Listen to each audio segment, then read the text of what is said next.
Food estate saat ini menjadi salah satu program pemerintah yang menjadi sorotan. Menurut Kepala Staf Kepresidenan Muldoko, program ini sangat tepat diterapkan di wilayah Indonesia. Dengan kondisi geografis, food estate bisa menjadi solusi untuk mengatasi masalah pangan.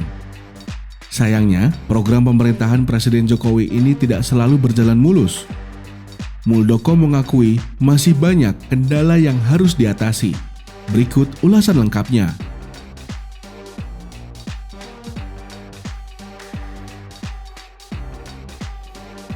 Tuhan itu telah memberi karunia kepada masyarakat Indonesia itu luar biasa ya.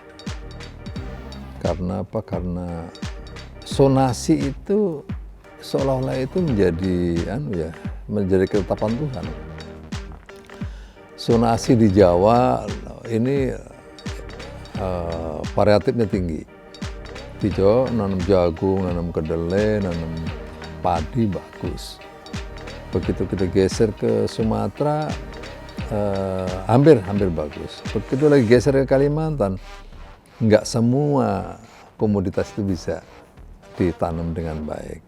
Geser ke Papua sama juga seperti itu.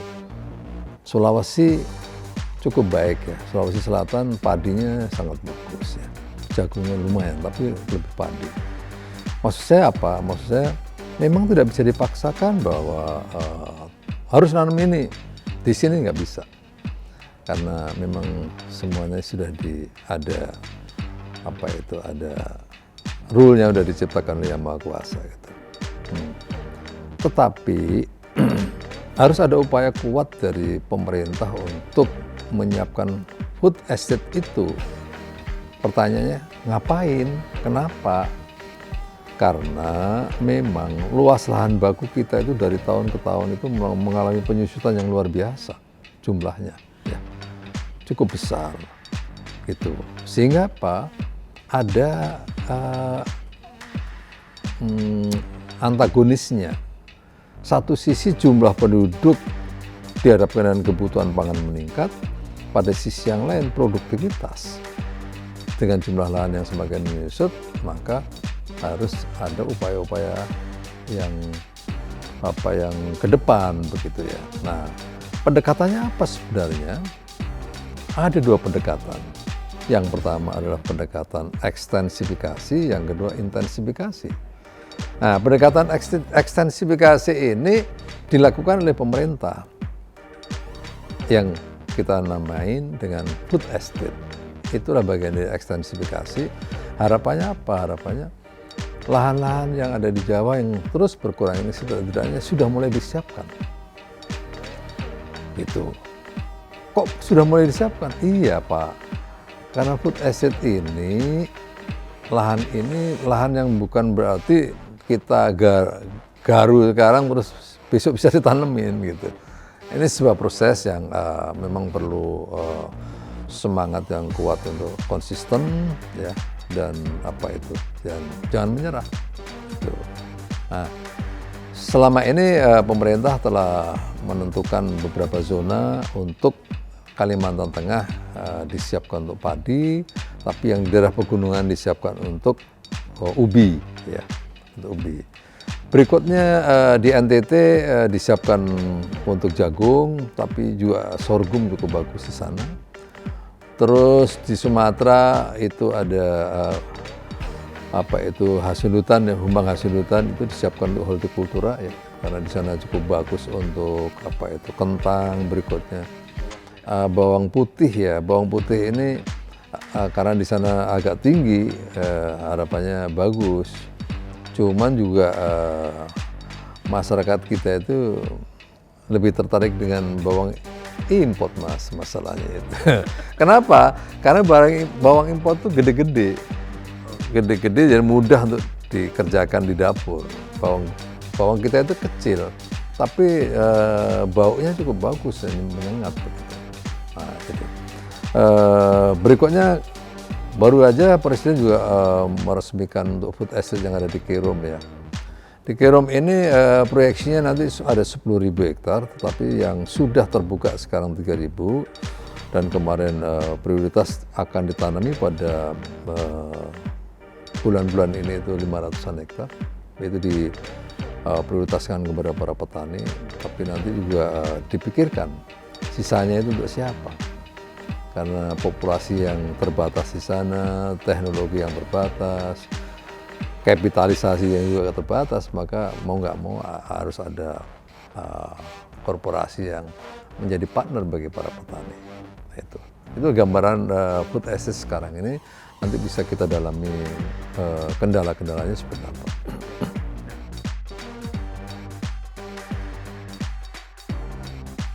Memang ada kendala ya. Kendala yang pertama, kendala lahan. Lahan itu rata-rata itu yang di Kalimantan tuh elevasinya nggak ada, flat. Ini ada risiko. Ya, bertani kalau dengan kondisi yang flat itu ada risiko. Ini harus ada sodetannya, menyalurkan air itu bawa kemana ini. Nah, kalau itu nggak ada, itu berisiko. Risikonya ada di mana? Tanah baru kita treatment, tahu-tahu datang air lagi masuk situ, berendam lagi cukup lama, maka keasamannya akan tinggi lagi. Keasaman tinggi, ya udah jangan berharap lah. Kalau asamnya itu antara 4 sampai 4,5 itu udah nggak, tumbuhan itu pasti nggak segar lah, itu pasti kuning lah. Produktivitasnya nggak bisa dijamin, paling 2 ton maksimum itu pasti. Nah, ini perlu treatment khusus ya terhadap tanah-tanah yang seperti ini. Yang pertama, bagaimana semaksimal mungkin irigasinya harus betul-betul menjadi bagian dari solusi. Tapi juga ada solusi yang kedua, yaitu solusi bagaimana meningkatkan keasaman itu dengan menebarkan dolomit di antaranya, beberapa pupuk yang sesuai. Nah, Kerom kemarin juga seperti itu, karena Kerom itu tanahnya juga datar, tapi menurut saya ini bisa diakali karena di ujung sana ada sungai, sehingga nanti perlu dibuat saluran tengah yang nanti bisa menjadi pembuangan air sehingga tanahnya menjadi tertreatment dengan sehat. Dan juga perlu adanya dolomit. Itu kondisi tanah kita memang seperti itu. Berikutnya tantangan yang kedua. Tantangan yang kedua itu kalau kita bercocok tanam di Jawa mau jutaan hektar nggak ada masalah, Mas. Kenapa nggak ada masalah? Karena setiap orang itu memiliki nggak lebih dari 1 hektar. Sehingga kalau panen jagung lah, panen kedelai lah, cukup digelar di depan rumah, di jalanan, ya pakai plastik, kena sinar matahari, selesai. Proses dryernya menggunakan matahari. Tapi begitu kita membuka sebuah lahan baru, langsung ditanami jagung atau kedelai ratusan hektar, itu pasti bermasalah. Bermasalahnya pasca panen itu memerlukan dryer. Ya ini kadang-kadang nggak dipikirkan dengan baik, sehingga ekosistem dalam budidaya yang pada ujungnya adalah produksi, maka pasca panen itu harus dipikirkan dengan sungguh-sungguh. Kalau enggak pasti akan kesulitan. Nah, ini dryer, perlu gudang, perlu dryer, sehingga nanti processingnya itu begitu panen langsung ditangkap, sudah ada sarananya. Persoalan yang ketiga, hubungan antara korporasi dengan petani. Ini kalau nggak diperhatikan, ini lama-lama juga bisa jadi konflik gitu. Nah, maka dari awal-awal korporasi memahami kesulitan petani, tapi petani juga bisa memahami korporasi. Nah, sehingga di situ perlu kolaborasi.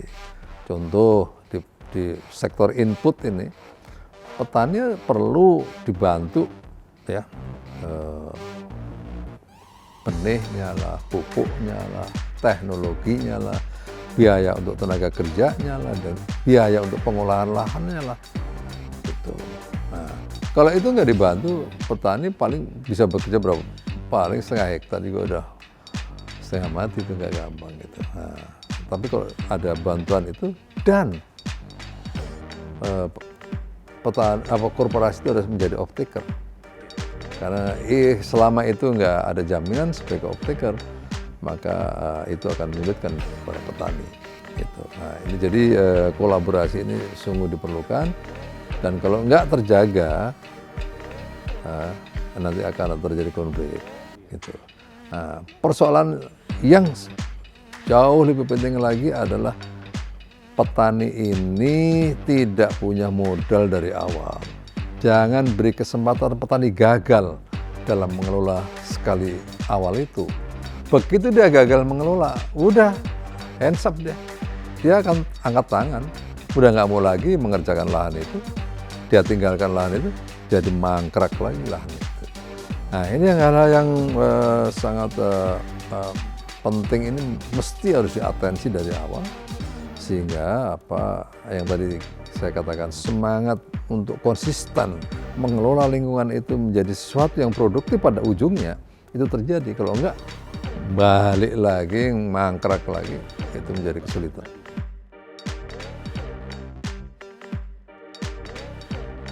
Presiden memikirkan khususnya pada sektor-sektor komoditas import ya. Satu, kedelai. Masa sih kita nggak bisa nanam kedelai? Sehingga ada perintah kepada Menteri Pertanian untuk membuat roadmap bagaimana setidak-tidaknya import kedelai itu dikurangi setidak-tidaknya. Ya, gitu. Berikutnya bawang putih juga begitu. Berikutnya lagi apa itu bawang putih, kedelai, terus ya jagung juga dikurangin. Tapi saya ingin jelaskan satu persatu ya. Kenapa tidak hanya beras atau tidak hanya padi? Ya. Sebenarnya padi kita ini bukan berarti kita nggak swasembada. Padi kita ini sebenarnya sudah swasembada. Ya. Itu dengan rata-rata nasional 5 ton, 4,5 sampai 5 ton. Saya membayangkan dengan kondisi yang ada sekarang existing ini,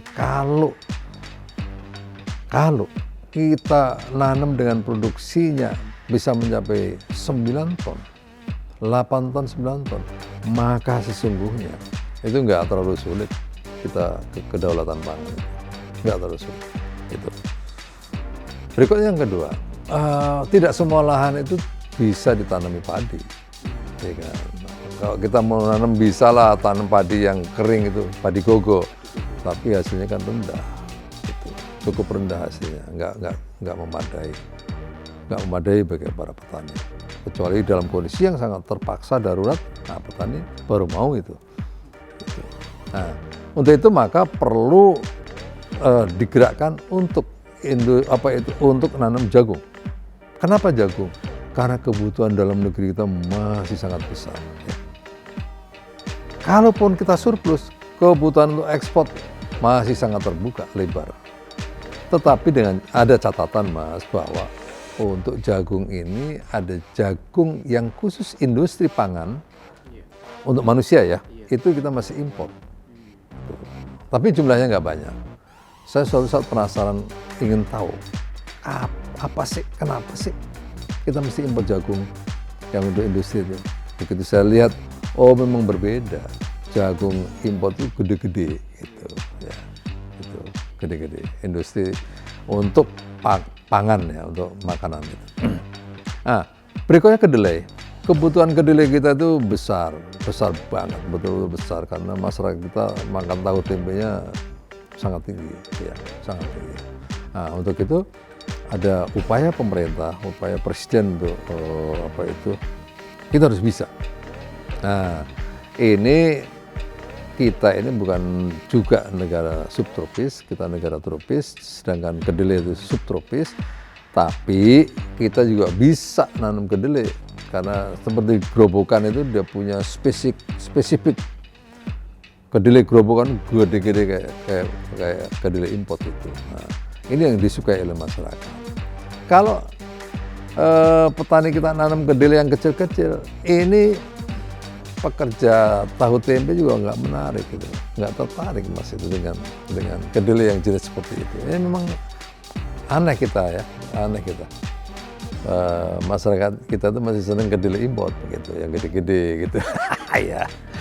Terus begini, memang produksi kita ya belum bagus ya, di kedelai itu antara 1,5 ton ya. Gitu kok di luar itu bisa 2,5 ton. Ya. Kita masih ketinggalan di situ. Nah, tetapi ada semangat Bapak Presiden Jokowi ini untuk bisa harus kita sebagian kita kurangi impor. Nah, gitu. Itulah kira-kira. Berikutnya untuk bawang merah juga begitu. Bawang merah ini nggak bisa memang Mas, dipaksa pun nggak bisa karena kebutuhan kita besar. Sedangkan bawang putih itu khusus bawang putih itu harus ditanam pada ketinggian yang di atas 1.200. Itu dulu zamannya Pak Harto dulu pernah menentukan Sembalun menjadi pusat pembenihan bawang putih nasional. Nah, gitu. Tapi bahwa gitu kena serbuan import, akhirnya lama-lama drop. Nah, sekarang udah malas lagi orang nanam. Untuk itu ada RPIH ini bagi imported harus nanam 5% bawang putih ini juga ini salah satu solusi ya agar kita juga menggerakkan karena memang daerah tertentu masih bisa untuk bawang putih. Itu jadi kenapa kok nggak jagung?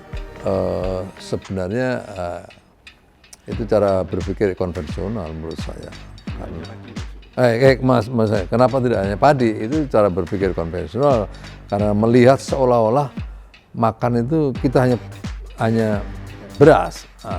Menurut saya kita mulai berpaling lah, ya, karena rakyat Indonesia makan beras kita ini seperti 30 atau 40 tahun yang lalu orang Jepang makan jumlahnya. Kita harus mulai berkurang lah, karena anak kita sudah mulai berkurang kan. Tapi juga harus menyiapkan substitusi lain gitu loh. Kita punya gandum, kita punya sorghum, kita harus berpikir keras ke sana. Gitu. Nah, gitu.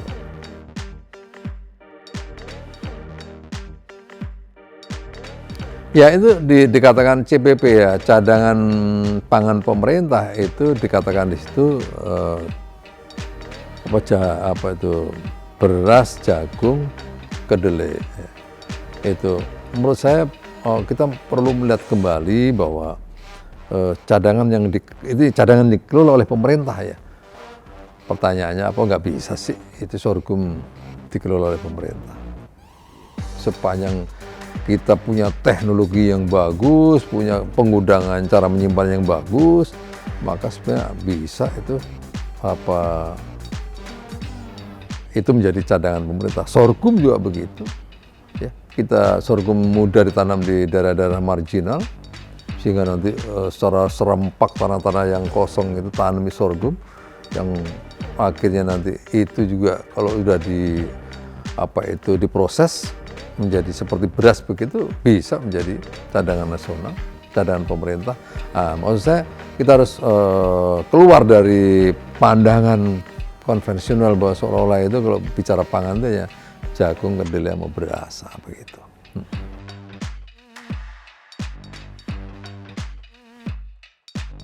Dari persoalan tentang cadangan lahan atau luas lahan baku, justru pemerintah daerah memegang peran yang sangat penting untuk menjaga jangan sampai lahan ini berkurang terus-menerus. Lahan berkurang satu karena industri, karena pabrik, kawasan ya. Terus yang kedua karena populasi, iya. Berikutnya karena pembangunan infrastruktur, iya. Karena ada pembukaan lahan, jalan-jalan baru dan seterusnya. Nah, tapi semaksimal mungkin ya pemerintah daerah itu harus betul-betul bisa menjaga. Gitu. Karena kalau enggak, ini nanti resikonya mesti ekstensifikasi dan belum tentu bisa berjalan cepat dan berhasil dengan baik gitu. Nah, ini persoalan bagaimana menjaga tata ruang itu. Terus yang kedua sebenarnya bagaimana kerjasama antara daerah dengan Bulog ya. Ini berkaitan dengan serapan ya. Kenapa sih Bulog sulit sekali melakukan serapan terhadap setiap panen karena memang Bulog seolah-olah berjalan sendiri. Terus yang kedua, Bulog harus bersaing dengan korporasi besar yang sangat efisien.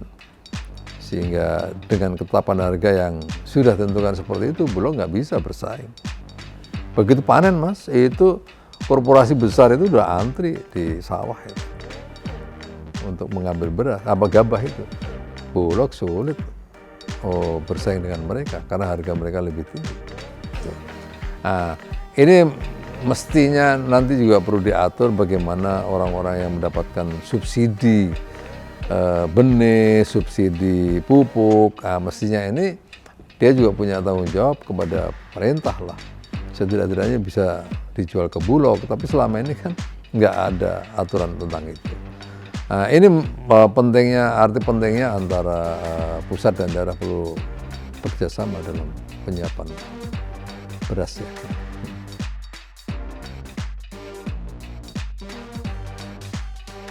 Iya, yang dibayangkan Presiden ada korporasi petani. Maksudnya gimana? Anggap seperti Kerom itu ya. Nah, di situ ada korporasi petani. Petani itu harapan kita itu tidak sekedar menjual gabah, tidak sekedar menjual jagung. Tetapi bagaimana petani itu juga sudah mulai kita ajak berpikir tentang korporasi. Ya. Begitu panen, mestinya ada petani bisa digerakkan bersama-sama untuk mendirikan koperasi besar begitu. Di situ ada rice mill unitnya, ya. Berikutnya packagingnya udah siap, brandingnya siap, dia dijual berasnya itu ke market itu sudah ada added value. Sehingga petani itu bisa tidak saja menjual gabah, tapi petani sudah merasakan hasil dari penjualan beras. Itu dalam apa yang dipikirkan oleh Presiden. Maka harapan kita adalah dengan membuka lahan-lahan baru ini ada sebuah kolaborasi antara petani dan korporasi. Nah, sehingga nanti petani ikut terlibat di dalamnya. Terus yang kedua, perlu adanya sebuah lembaga yang mengatur di food asset ini ya, apakah itu BLU ya, Badan Layanan Umum, atau nanti dicarikan format yang tepat ya, nantinya akan diatur sehingga apa? Sehingga badan ini nanti bisa menjadi fasilitator ya. Terus yang kedua, badan ini bisa juga menjadi apa itu menggerakkan ya, menggerakkan. Dia bisa betul-betul bisa menggerakkan. Kalau petani sekarang ini Mas memang ya rata-rata itu dia kesulitan capital lah, modal lah, dia kesulitan teknologi lah, ya, dia kesulitan pasca panen lah dan seterusnya. Persoalan-persoalan ini mulai dari input sampai dengan output ini harus dipikirkan oleh badan tadi sehingga petani menjadi ada terbantu lah begitu. Itulah kira-kira.